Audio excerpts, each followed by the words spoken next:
Buenos días, me llamo María del Cristo Adrián de Ganso, soy profesora de la Universidad de La Laguna. En esta píldora han intervenido profesores del área de construcciones navales e ingeniería de procesos de fabricación. La píldora a la cual voy a hablar se le conoce con el nombre de sistema de distribución. En primer lugar voy a hacer una pequeña índice, en el primer punto la introducción.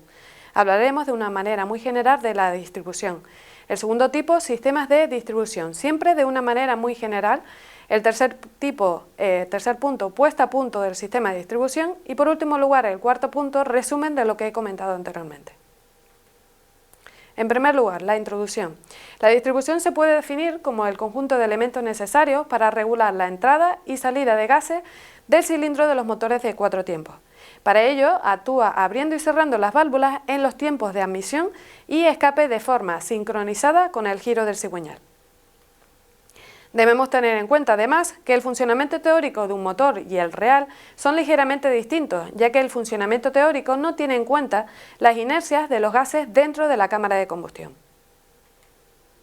El segundo punto, sistema de distribución. Hablaremos de una manera muy general, en primer lugar de las válvulas, levas y diferentes tipos de transmisiones. Transmisión de distancia larga, corta y por supuesto del árbol de levas. En este caso, los elementos que constituyen la distribución serían los siguientes. Fijándonos en la figura de la derecha tenemos válvulas, levas, empujadores, balancines y elementos de regulación. Por supuesto, en el primer punto, en la figura de la derecha, podemos ver la válvula, el segundo punto, el asiento donde descansa la válvula, el tercer punto, la guía, donde se desplaza la válvula, cuarto y quinto punto, fijador y leva, y el sexto y el séptimo punto, empujador y regulador. Esto representa el esquema básico de una distribución. En primer lugar, como bien había dicho, la válvula. La válvula está compuesta de cabeza, fijándonos en la figura de la derecha, que sirve para cerrar el orificio de paso de los gases, y un vástago o cola que sirve para guiar el movimiento y para transmitir a la cabeza el empuje de la leva y la fuerza del muelle. El desplazamiento que realiza la válvula desde su posición de cierre hasta la de la máxima apertura se le conoce con el nombre de alzada, la cual se logra gracias a la leva o camón que viene representada por el punto 5, fijándonos en la figura de la derecha, que accionada por su eje, el cual recibe el movimiento desde el cigüeñal, transmite el movimiento alterno a la válvula casi siempre por medio de un empujador. En segundo lugar, la leva. La válvula se mantiene cerrada por la acción del muelle y se abre por el empuje de la leva. Si nos fijamos en la figura de la derecha, viene representado 3 puntos. El primer punto, punto 1, se le conoce con el nombre de círculo base, corresponde a la fase de máximo cierre de la válvula. Segundo punto, flanco, corresponde a apertura y cierre de la válvula. Y por último lugar, tercer punto, la cresta, es donde se unen los dos flancos y corresponde a la fase de la máxima apertura de la válvula. Como ha de abrirse y cerrarse una vez por cada 2 vueltas del cigüeñal, la leva tiene que dar una vuelta en cada ciclo. Por supuesto, el árbol de leva. La apertura y cierre de válvulas, que tiene que estar sincronizada con el ciclo de funcionamiento del motor, se realiza disponiendo las levas, tantas como válvulas lleve el motor, en un eje denominado árbol de levas, el cual normalmente va montado en el bloque del motor y para su giro se apoya en cojinetes antifricción. Si nos fijamos en la figura inferior vemos el punto 1 viene representado de una manera muy esquemática las levas. Punto 2, excéntrica, el mando de la bomba de combustible. Punto 3, piñón de arrastre distribuidor. Y por último lugar, los cojinetes. El punto 4, donde descansa el árbol de levas.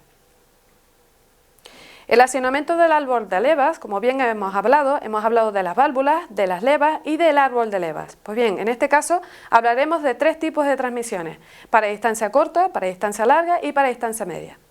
El accionamiento del árbol de levas se realiza desde el cigüeñal, para lo cual se emplean diferentes sistemas de transmisión, los cuales dependen del tipo de motor y de su situación en el mismo.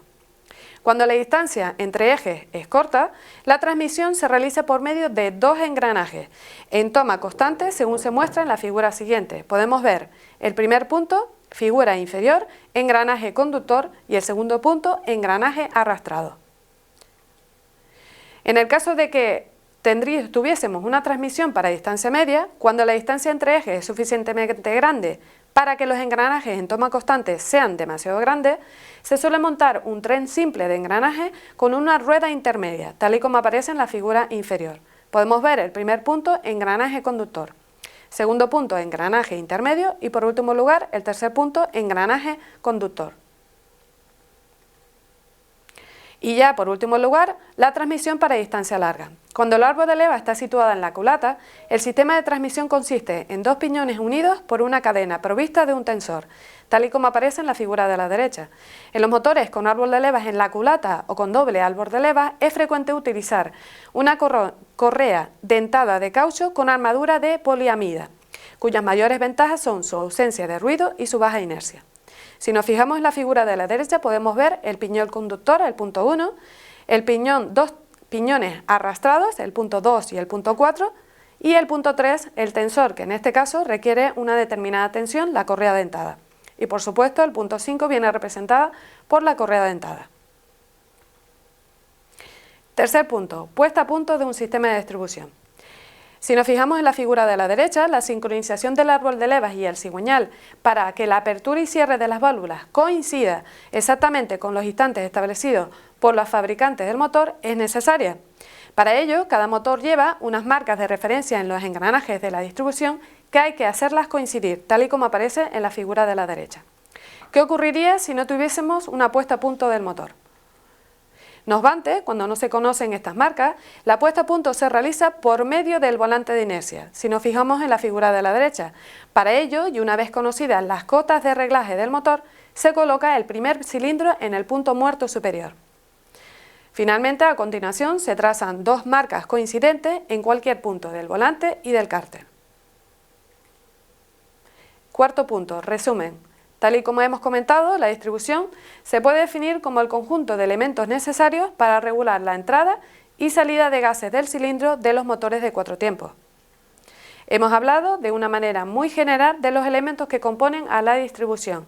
Hemos hablado de las válvulas, de las levas, del árbol de levas y los distintos tipos de distribución de distancia corta, larga y media.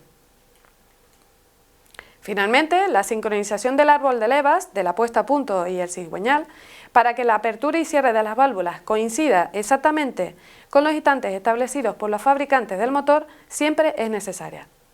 Gracias. He de dar las gracias a los profesores que han intervenido en esta píldora, profesores del área de conocimiento de construcciones navales e ingeniería de procesos de fabricación.